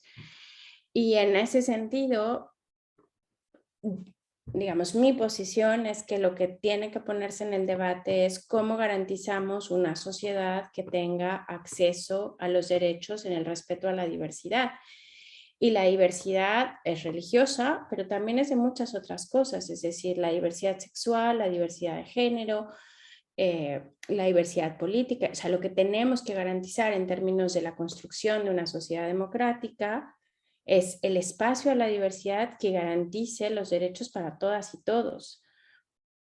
La laicidad es una manera en que eso ha funcionado, pero hay muchos modelos de laicidad. O sea, la laicidad mexicana es un modelo del siglo XIX que tenemos que debatir porque hay otros modelos de laicidad y también tiene sus riesgos, ¿no?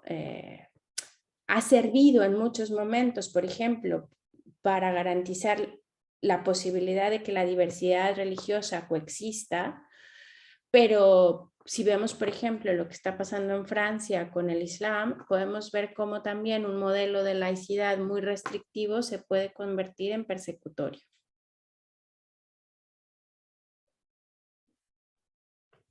Muchas gracias. Tenemos ya aquí un par de preguntas. Hay una de Ángel Chávez que pregunta, ¿consideras que es posible educar para la paz? Es decir, que se puede tener alguna influencia en las formas de pensar o en las prácticas para reducir la violencia o cualquier otro mal social.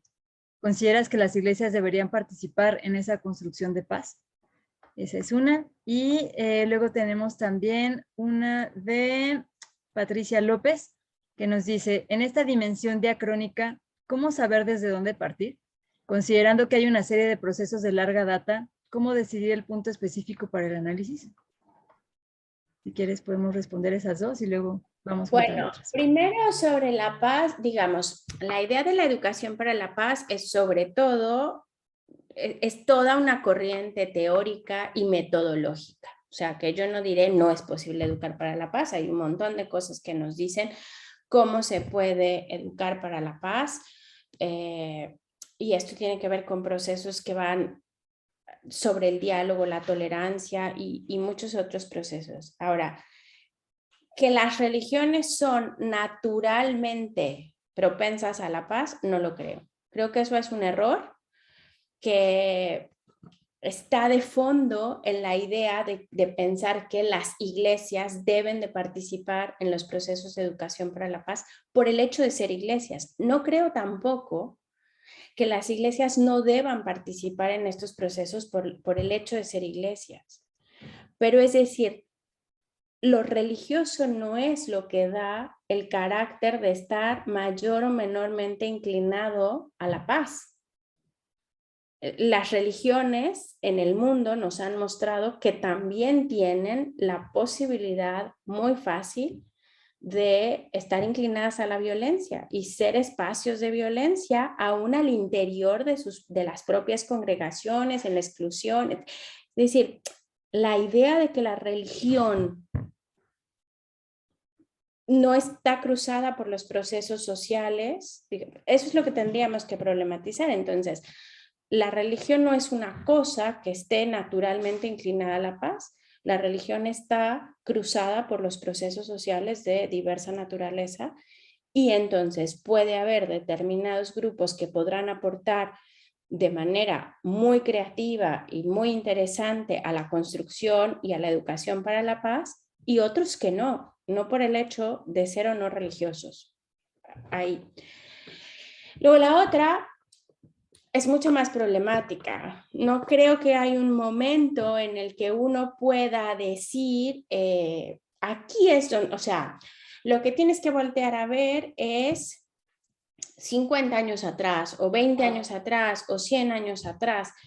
En realidad creo que la mirada diacrónica la da la propia mirada sincrónica, es decir, cada caso de estudio y cada cosa que estamos observando en el propio proceso de construcción de nuestros objetos de estudio nos tiene que ir dando la pauta de hacia dónde hay que ir en términos diacrónicos, porque la construcción de este proceso histórico no es eso. O sea, Michel Desserteau habla de una ficción, es decir, yo una de las cosas que digo en el texto es que yo no pretendo estar construyendo en ningún momento la historia de la iglesia en Morelos, por ejemplo, ni tampoco pretendo construir, digamos, hay muchas cosas escritas sobre la historia de la Iglesia Católica, en este caso, que es lo que yo estoy trabajando,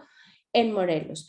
Lo que yo estoy tratando de hacer cuando hablo de una dimensión diacrónica, digamos, tiene que ver con esto que dice más bien Dessertó, que tiene que ver con una ficción que narra y que tiene una intención teórica, ¿no? O sea, hay un proceso a partir del cual estoy construyendo esto que sería el campo en este caso y los estados del campo. Entonces, la pauta de hasta dónde la da el propio problema de investigación, porque ¿qué caso tiene que yo tenga que ir Y el propio problema de investigación no solo, o sea, las limitaciones de tiempo, de fuentes, de financiamientos, etcétera, también forman parte de la construcción del objeto de estudio. O sea, una cosa a veces es, a mí me gustaría ir a ver tal cosa, pero luego no hay fuentes donde pueda ir a ver esto, ¿no? Luego puede ser que sí, pero no puedo acceder a ellas porque tendría que ir a Roma a consultar los archivos vaticanos y no lo puedo hacer. Entonces, eso también, eso no solemos decirlo, es decir, es como si quisiéramos decir que todo lo que queremos está incluido en... No, una investigación está hecho en los límites humanos de lo que la propia práctica académica implica y lo que hay que es decirlo. Es decir, yo creo que lo legítimo está en que uno tiene que hacer explícito que estas cosas están ahí. Yo en el libro no trabajo eso porque lo publiqué antes en un texto sobre... Hacer trabajar a Pierre Bourdieu en América Latina, que es un texto que coordinaron Hugo José Suárez y Roberto Castro, y ahí tengo un texto sobre la parte más metodológica de construir el campo, donde hablo del acceso a las fuentes y cómo el acceso a las fuentes delimita también el tipo de trabajo que podemos y que no podemos hacer.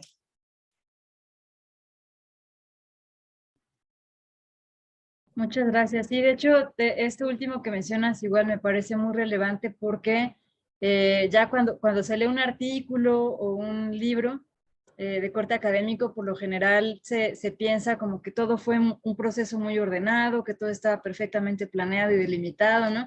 Y la verdad es que se trata de un proceso que es profundamente caótico, frustrante por momentos, ¿no? En los que tienes que ir acomodando y repensando un montón de cuestiones en función, como dices, del tiempo, de las fuentes disponibles, pero incluso hasta, yo diría, de los procesos intelectuales, ¿no?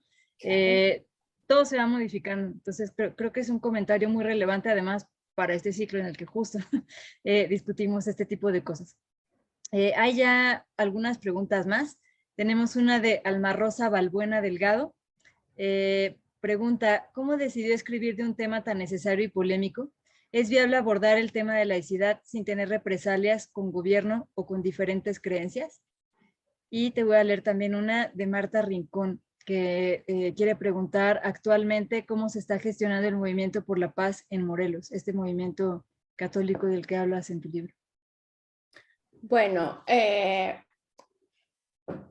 al principio narré un poco cómo decidí abordar el tema, digamos, porque me interpelaba una preocupación personal sobre cómo se estaba transformando el lugar donde yo había nacido, había crecido y, digamos, lo que estaba viendo ahí. No fue fácil escribir sobre el tema porque yo sabía que hay una parte de mí que decía que nadie de los que estaban ahí o de la gente que me conoce en Morelos lo lea, porque efectivamente habrá muchas cosas que digo ahí que no les gustarán. En ese sentido, me protege el hecho de que yo no estoy, como decía Bourdieu, tomada por el campo, es decir, yo no participo del campo católico de manera que me preocupe ser expulsada de él. Si lo estuviera, no podría haber escrito las cosas que escribí. Pero sí que hay cosas de ahí que he escrito que tocan vidas que ya me pasó, digamos. He publicado recientemente una versión ampliada del capítulo sobre historia, donde he involucrado la parte de religiosidad popular, que no está en el libro porque no formaba parte de las disputas por la paz, ¿no? Pero entonces no está en la construcción del campo en este sentido, pero he publicado hace poco un texto en inglés donde muestro esta construcción del campo como una alternativa para ver la historia del catolicismo en América Latina después del Concilio Vaticano II. Y yo he publicado esto y lo he subido a mis redes personales, sociales, que son bastante abiertas. Y entonces alguien de Morelos, que ha formado parte de estos grupos, lo leyó y me escribió en el chat de mi Facebook una cosa como, eso no es cierto, no éramos unos jóvenes conservadores, me dijo.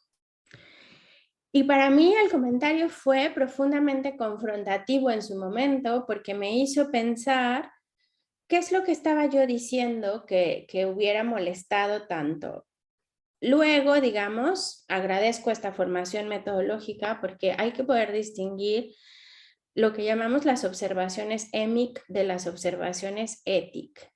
Es decir, que una persona, en este caso, yo no estoy hablando de ella particularmente, ni la entrevisté a ella en lo personal, pero estoy hablando del grupo al que esta persona pertenecía en un momento histórico y que yo catalogo como conservador.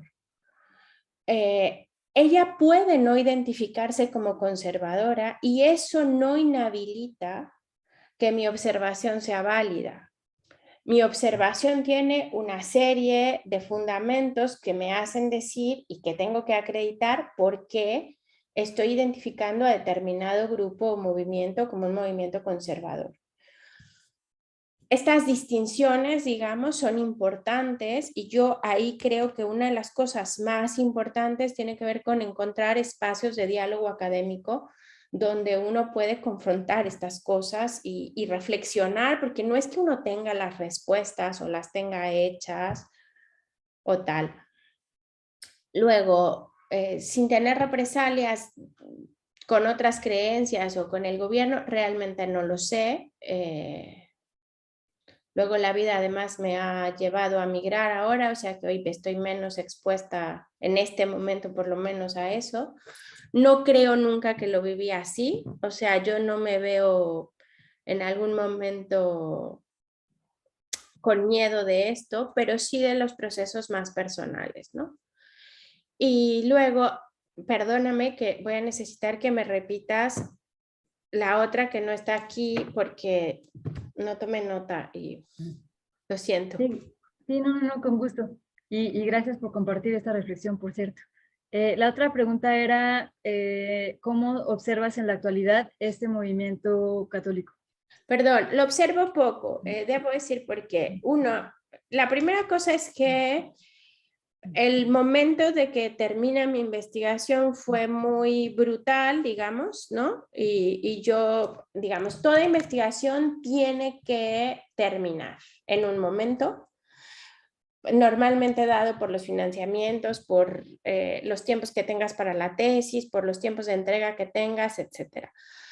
Yo, sin embargo, estaba todavía en un momento muy metida en trabajo de campo cuando en septiembre del 2017, el 19 de septiembre del 2017, fue el sismo de 7.1 grados que afectó particularmente al estado de Morelos, cuyo epicentro estuvo en el estado de Morelos y destruyó muchas de las comunidades. Algunas de estas comunidades fueron comunidades en las que yo estaba trabajando. Gente con la que había entrevistado falleció durante el sismo del 17.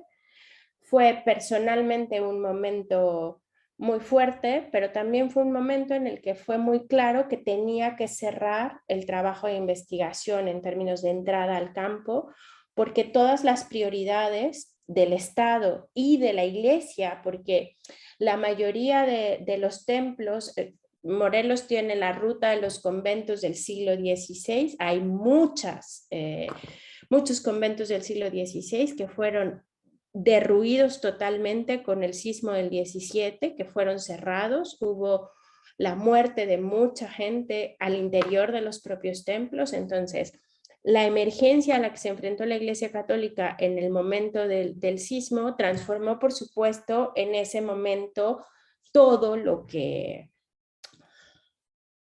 estaba pasando en relación a la paz.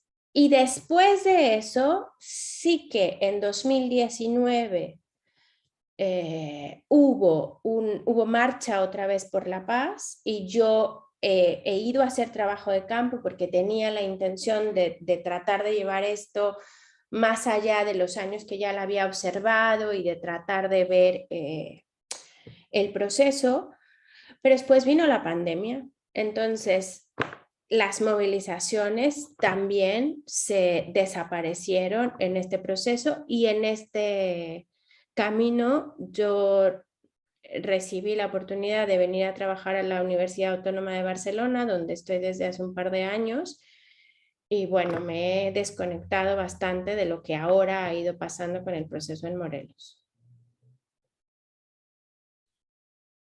Muchas gracias. Sí, pues también sin duda estos procesos que fíjate que poco tienen que ver verdaderamente con lo político o con lo religioso, finalmente terminan por trastocar también la manera en la que se articulan este y otros movimientos. Creo que también eso es muy relevante. Y también me parece relevante que hables, digamos, más allá de las consecuencias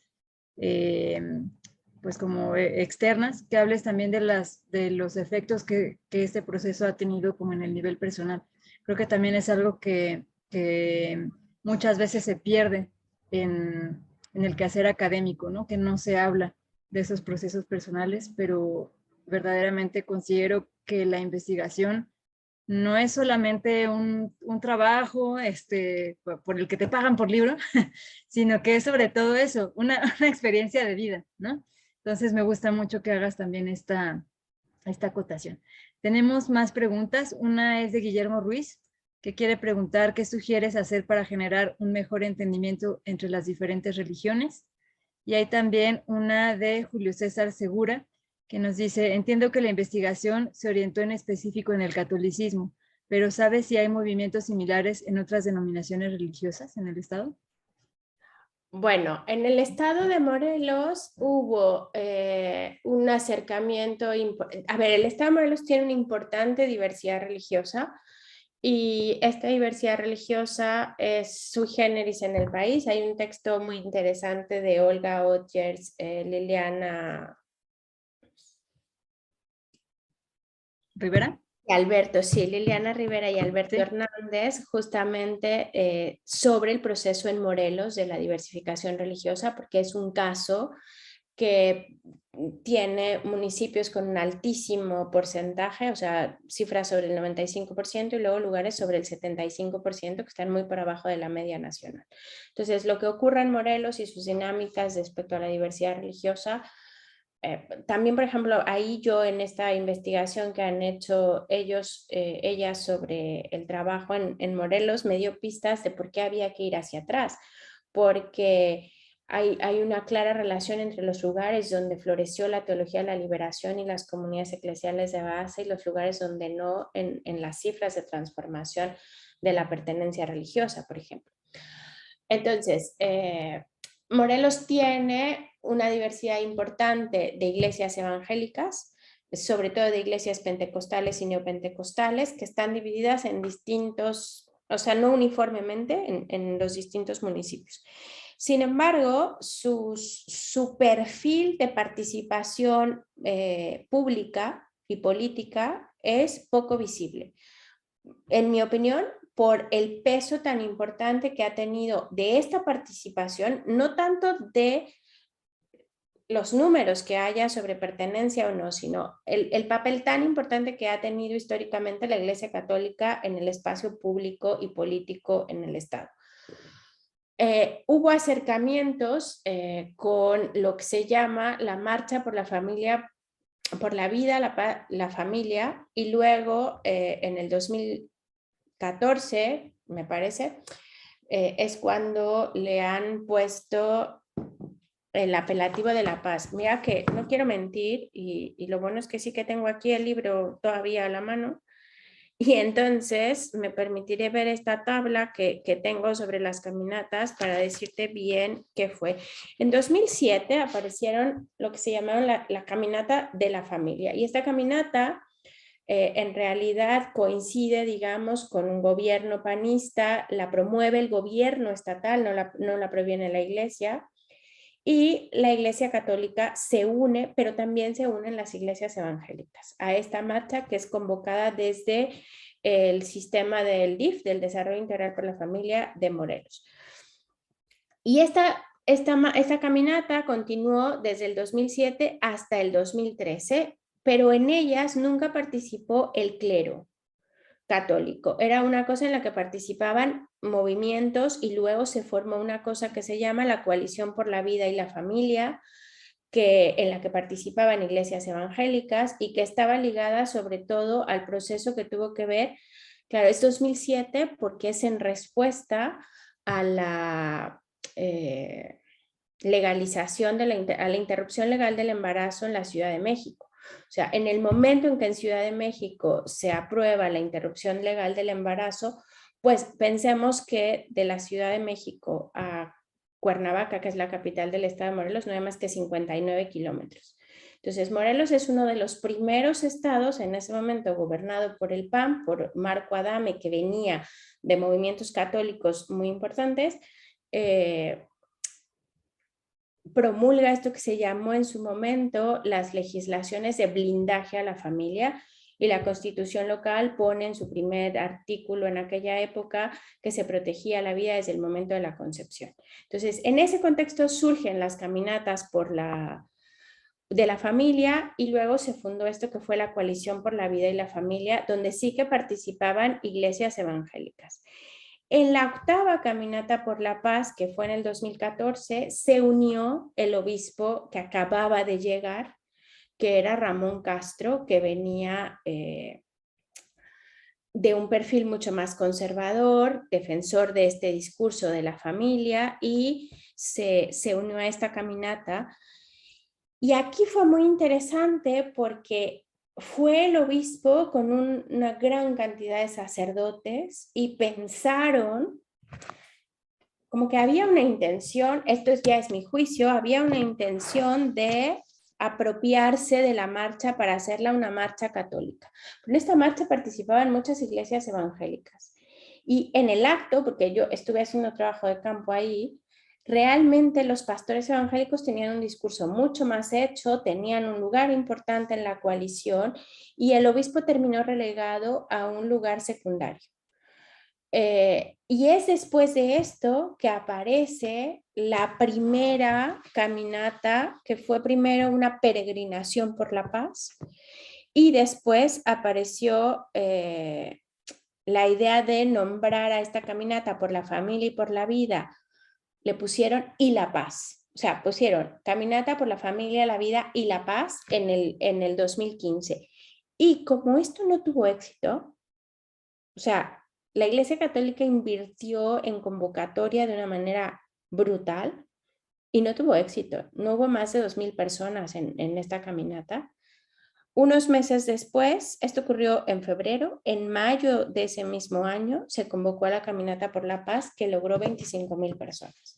Entonces, la participación de las iglesias evangélicas en el estado de Morelos en este tipo de manifestaciones ha estado más, hasta ese momento, circunscrita a estas iniciativas que tenían que ver con los temas de el discurso de vida, familia, oposición al aborto, etcétera.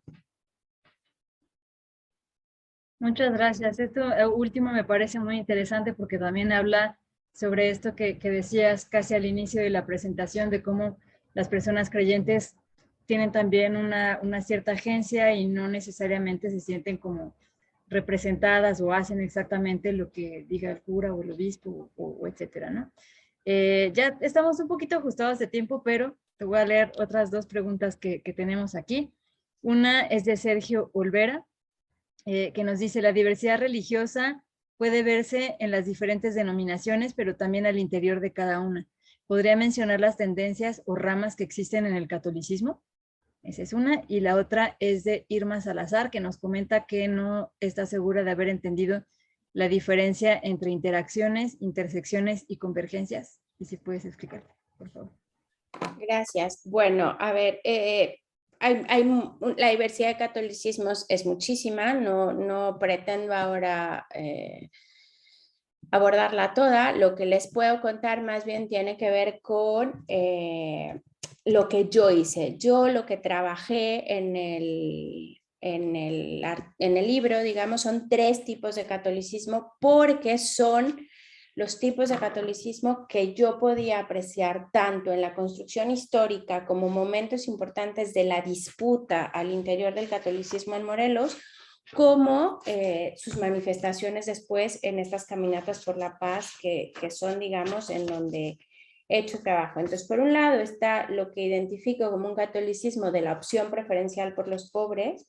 Yo evito utilizar identificarlo como teología de la liberación, porque hablar de la teología de la liberación tiene que ver sobre todo con una posición ya más intelectual de cómo los análisis y los teólogos hablan del movimiento que ocurrió, pero desde la perspectiva de los creyentes, digamos, la gente no te habla de la teología de la liberación, sino habla de la opción preferencial por los pobres. Entonces, trabajo esta idea de la opción por los pobres, luego trabajo otro tipo de catolicismo que tiene que ver con lo que llamo el catolicismo emocional, que está identificado de alguna manera con movimientos eclesiales como la renovación católica carismática en el Espíritu Santo, pero no solo en la renovación carismática. O sea, hay otros movimientos de corte emocional y trabajo con otros. Y finalmente los conservadurismos católicos, ¿no? Entonces, esos son los 3 tipos de catolicismos que yo identifico en el caso morelense. Totalmente de acuerdo en que hay una gran diversidad. Luego, sobre las convergencias y lo que yo digo es que religión y política necesariamente tienen siempre interacciones en el espacio público, ¿no? Es decir, porque están, porque aparecen, digamos, ahí de una manera simplemente porque en el espacio público van a aparecer opciones políticas que crucen, incluso con cosas tan simples como hay una fiesta patronal y hay que resolver los permisos, hay que resolver si se pueden o no cerrar las calles. Este tipo de cosas forman parte de esta cotidianidad de interacciones, ¿no?